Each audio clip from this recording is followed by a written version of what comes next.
Share your story, baby. So yeah, welcome back to B2B 1on1, everybody. I am so grateful and so excited to have my dear friend and Sharknado co-star, Vivica Fox. Obviously, she is a veteran in this industry, actress, author, TV host, everything, fashionista. So I'm so happy to have you on today, Vivica. Thank you so much. Thank you. It's so good to see you. I think the last time I saw you, you were a brunette. So I'm loving the blonde. I'm loving the blonde. Thank you. Yeah, I changed this way too often. I don't know how I have hair anymore.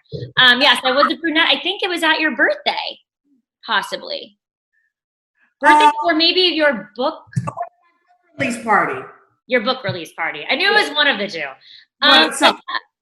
I just want to dive right in because I know you've got so much going on right now, and I'm so grateful for your time. But just with everything going on in the world, I really wanted to be able to highlight the Black community, and I've had some incredible interviews so far, and it's really important for us to do this. So very simply, my first question was just, have you ever felt bullied or made out to feel uncomfortable for your race in life or in the workplace?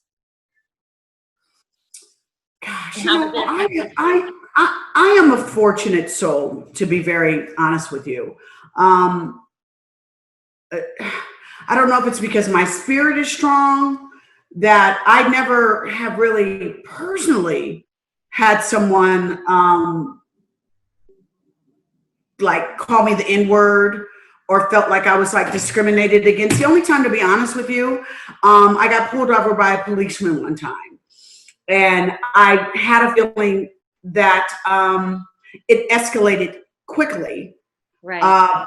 Because of based on my color, and that was like it was unfortunate, to be very honest with you, that I felt like, wow, why did it have to go there, and why are you being so mean to me?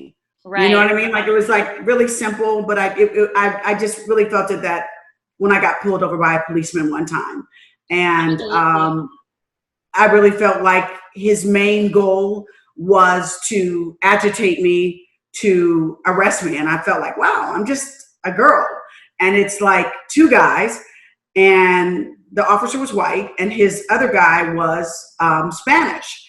And I just remember just kind of going, wow, it's two guys against one girl, and you guys both have guns.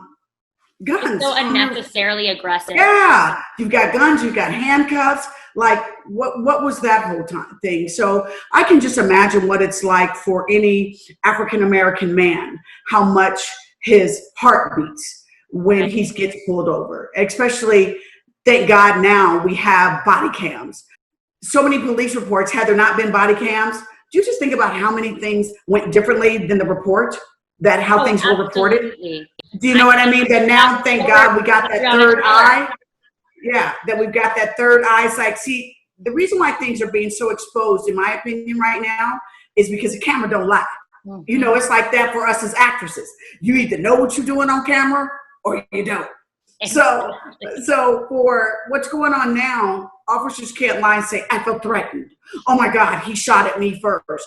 Or they had drugs, or they had a gun. You know, now that with the body cam, with the camera, that third eye is really, really exposing a lot of ugliness that I'm glad that we're seeing. Because I really feel like this is the only way that we're all now going to be able to go forward, and why you're seeing so much protesting, so much outrage. I completely agree, but I do love what you said, and I do want to honor that. I mean, not everybody is always fortunate in every circumstance, unfortunately, but the fact that you do have such a strong spirit, and I think that there's a lot to be said about that as well. Just,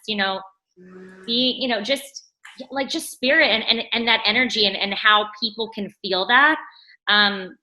Everyone deserves to feel confident and safe, and I wish more people had that energy. Not everyone's like you, but it is just another thing to be said. It's interesting the way we work as human beings and how people can feed off of that, you know? But yeah. I mean, like I said, I've just been so blessed in my life. I mean, I've never had anyone, like I said, call me the N-word. Right. I've never been on a set where I felt racial discrimination. And that's because the majority of all of my sets, I make sure that I've got women there, I've got men there, I've got, it's multicultural. And then we live in beautiful Southern California where it's like the mixing cup where we don't have, see, the problem with some states is that you only have black and white. So that's all they know to be prejudiced against. I've lived in California the majority of my life. So I don't really feel the whole black-white thing until I go other places when that's all that resides. Right. But that totally makes sense. Evolving. You know what I mean? Our black and brown people, white people, we're gonna have to coexist. Exactly. Have you ever seen that one little video of the two little kids running toward each other and it's a little black and a white one? Yes, I have. I have seen that. The truck tried to turn it around and make it look like the black, like it was awful. But you're not taught, we're not born, you're taught to hate. You're taught to hate. And I love just where we're at right now. I think it's such a pivotal time in history. It's such a monumental time. And I'm so happy this movement's happening, you know, as long as everyone continues to wear their masks. Yeah. Oh my gosh. We definitely have to talk about that. I mean, I don't know if you heard, but the governor is almost trying to shut down California again. And that's because it just blows me away when I see these people throwing these temper tantrums about putting on a mask. It just takes a second just to put on the mask. And if that's going to save your life, I don't see what the problem is. If we just, I don't know what do you know what the rebellion is? I really don't understand it. I think just human beings, unfortunately, we have this tendency, not all of us, but a lot of us, to just be difficult. And it's like you're saying, it's so easy.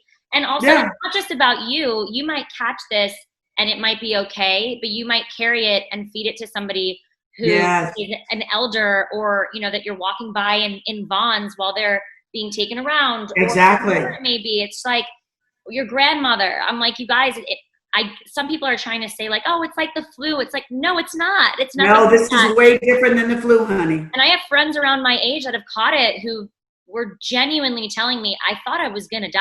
I could not. Wow. So yeah, I'm completely with you on that. I was going to ask you, here's a good question, because I'm constantly looking things up right now and wanting to learn and grow. And I know so many people that come to my platform are looking for that.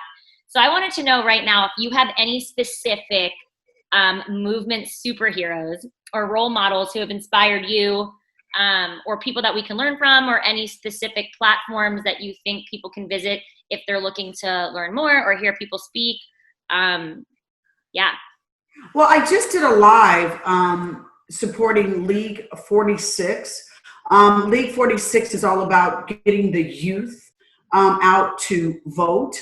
Yes, that is very important. Yeah, I mean, it's just so important because, you know, we got our election and this one's going to be a big one that's going to be coming up. I also, to be very honest with you, Taraji, who played my sister, Taraji P. Henson, who played my sister on Empire, Cookie.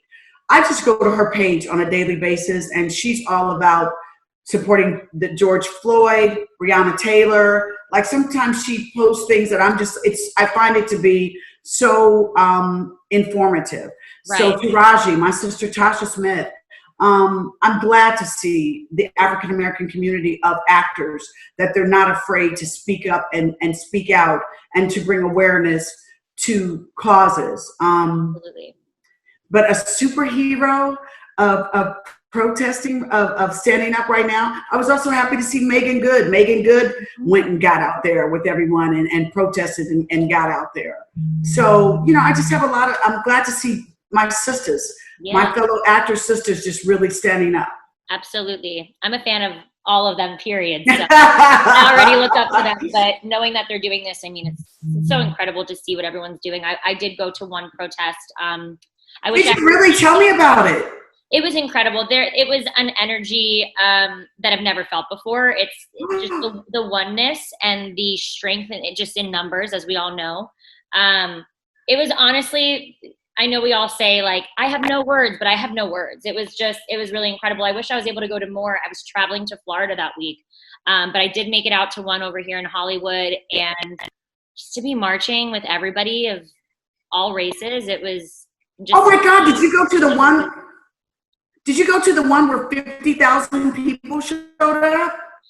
No, I did see that one. It was amazing. I went to one on it started at Sunset and Vine. There was a lot of people. I mean, we shut down the streets. It was a very peaceful protest, but I didn't go to that one. I was out of town, but I did see that. That was absolutely incredible. Yeah, I mean, I'm just so happy to see what's happening in the world, honestly. And I just kind of wanted to pick your brain a little. And well, when I see how it went worldwide, the death of George Floyd, how that has just sparked an interest and an outcry like I never thought I would experience it in my lifetime, to be very honest with you, because when I saw the videotape, it was just so difficult to watch. And then when you found out the different layers of it, how long he had his knee on his neck, that he had urinated on himself. Now that it came, because I thought, at first I thought it was like, what was that was on the ground there? Like he had urinated. To hear that the last words that he was saying is, "I want my mama." Yeah, that broke my heart. And then now the latest that came out last week was that he said, "I can't breathe," 20 times. Oh my God. Oh my God. It's 20. I mean, like, at what point does did the officer not feel any compassion or any, like, what did you think you were doing to make you do what I want you to do? I'm going to, it's about control to me when you see someone abuse their power. Absolutely. And Tasha Smith on her page, she posted something. She said, in Germany and foreign countries, 2 years, and it was like brief, that training. So I think that one of the things that when they said police reform, that's what I believe in. I don't think we should defund, because we need policemen, but I do believe that we need more training, better training. Absolutely. and the training needs to be for a longer time, instead of just throwing them and giving someone a gun that they can just take someone's life. Exactly. I just had a conversation with a good friend of mine, Brittany Sarpy, and we were kind of breaking down the whole defunding the police idea, because the line gets so blurred, but it's more so just having people really that are specialized in exactly what they're treating, so that scenarios aren't blown out of proportion and things like this don't happen. And there are just certain people to handle certain calls.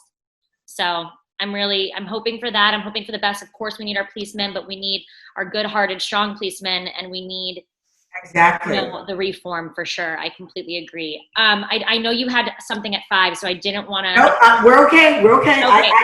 Look, girl, for you, I told myself, listen, y'all got to go 5:05 because I started late. So, love it. So we got 10 more minutes, baby girl. Okay, perfect. Because I wanted to ask you a little bit about mental illness, just because Buddha Bullying organization, which is why I started this, we deal so much with it and we speak out on it. I speak about my anxiety attacks and my previous panic attacks.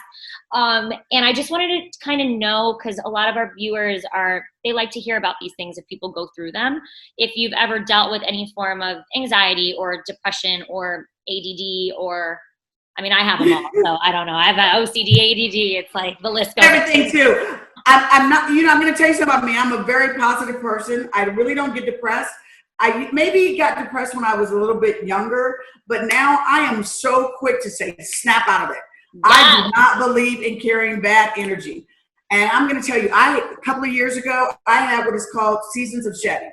And I'm going to tell you this, and it was when I got in my 50s that I was like, listen, if someone isn't good for me, when their name comes up on my phone, if they are dragging me down, I don't have a productive reciprocal relationship with them, I am not going to be afraid to say bye-bye. Yes. So, the one thing I want to spread, especially to the youth, because the youth, they think they have to be accepted by everyone.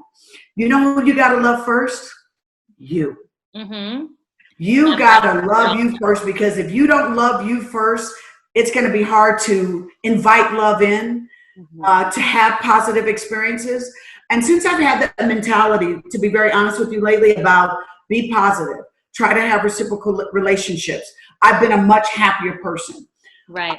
Once again, I'm going to bring up my sister Taraji P. Henson, because Taraji went to Congress and went up there and let them know that, hey, we've got young kids that are dealing with mental illness. We got to stop over medicating them and giving everybody a damn pill to think that that's going to solve everything. We got to start finding out what are the triggers, what things are going on. So, the root of the problem.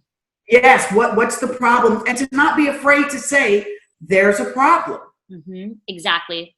It's a big thing with us. It's like just breaking the silence. I think people, they have this idea that if they're going through something, they feel ashamed. And I think it's the most brave thing in the world to be vulnerable and to be honest and to open up with anything you're going through. And if someone has something negative to say, they can F off. Yes, they can. Has their thing. As I said, you don't get out of your body.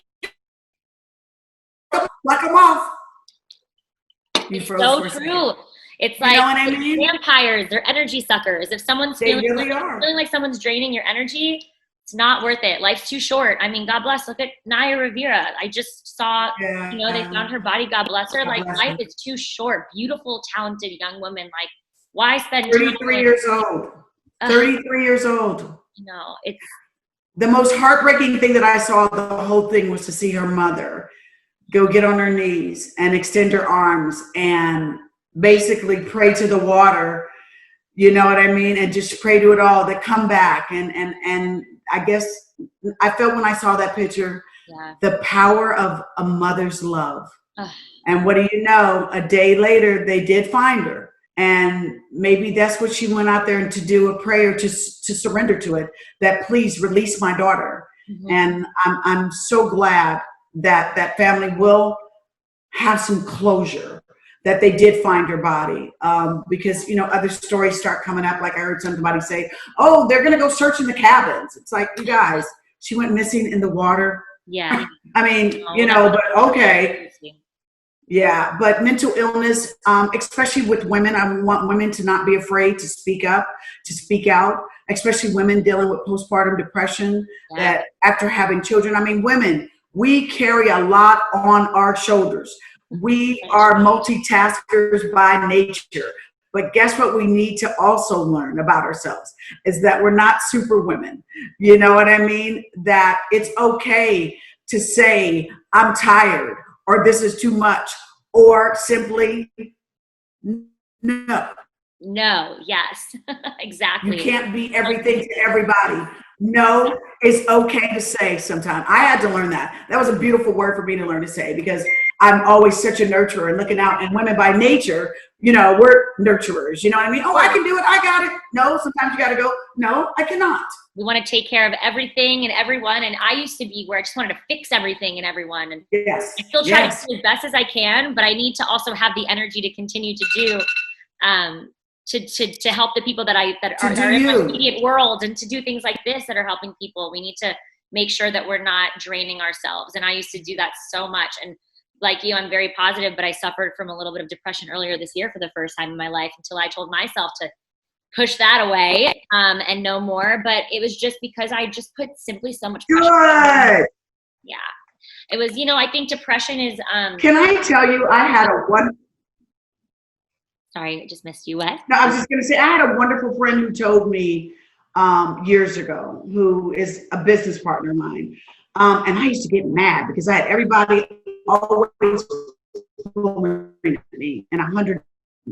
And he would go, and I'd complain about it afterwards, but after I did it, he goes, Vivica, you don't have to pay people to be your friends, to be your friend.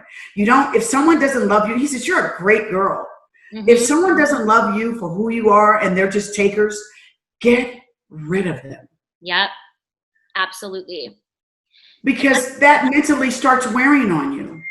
Sorry, I can't ever silence this. It really does. And I think that's really important in our industry, because we get so used to people, so many people around. You've got your makeup, and they become friends, and then you have wardrobe, and then you have assistant, and you become comforted by having people around, because we don't live the most stable lives. At times, I know your life is even busier than mine, but you become used to that. And it's important to understand that, we don't always need to crowd ourselves or just have people around to have people around. And that is very healthy. The last thing I wanted to ask you, because I know it's 5:01, this is my favorite question just because everyone always has a different answer. Okay. What just happened?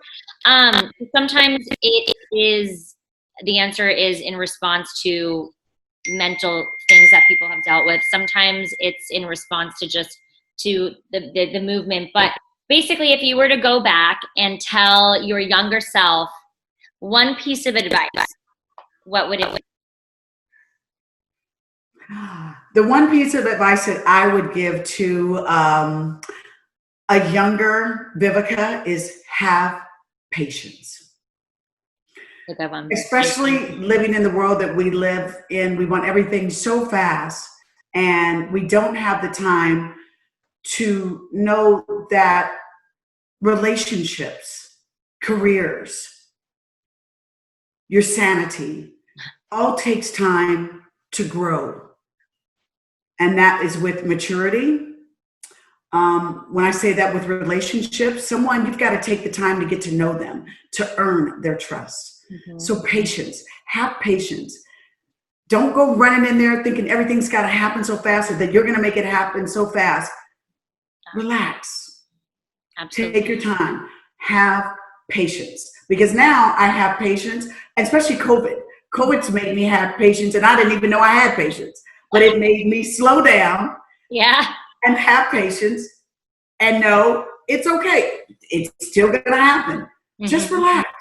Don't freak yourself out, exactly. You know? So for me, it would be to definitely have patience. Mm-hmm. And also in closing, I want to say to those that are building a career and that are becoming successful, that once you do become successful, to take the time to smell the roses. Mm-hmm. Don't get on the treadmill of success that you forget to take the time to smell the roses. I love that. It's so true. Sometimes people are so go, go, go. It's like, yes. At the end of the day, we're here on earth living a life. Enjoy a little bit while you're at it. Enjoy the ride. Chill out. A little more balance. We need a little more balance. I love that. Thank you so much again for coming on and just sharing. You are so welcome. I love and I miss you. And when this is all over, or even if it's in masks, I'd love to see you in person. I miss you. Oh my gosh, absolutely. I want you to come over and check out the new villa. It's such great energy. It's made all of the hard work that I've done, 5 years especially, but over my career, like I really feel like I'm at peace. It's got a great view, and I would love for you to check it out. I have beautiful sunsets now, and it is. So you got to come over and we can experience. Maybe we could do a little interview from like the house or something. That would be so fun. I love that. Absolutely. That would be cool. You know what we need to do? We need to do a good energy interview. Yes. I love that. Do you know what I mean? I am down for it. All good energy. So we'll do us a girls' good energy interview. We should, yeah. And maybe even like bring on some type of meditation or yoga or something just healthy. Good vibes, good quotes, whatever it is. Oop, I lost you. There you are. I just lost you. On that note, I'll say goodbye, but let's do it soon, okay? Yes, you absolutely. Can come over my house with a mask. Absolutely. Sorry, it was a little static, but it is what it is at Zoom. But this was an amazing interview. I'm so grateful. I love you. And I know you're on something amazing, kick-ass today. I'll talk to you later. All righty. Take care, you guys. To all of your fans, to all of our fans out there, be good to you. Keep smiling. Keep shining. Let no one steal your joy, honey. Yes. Do you. I love you. I love you back. Ciao.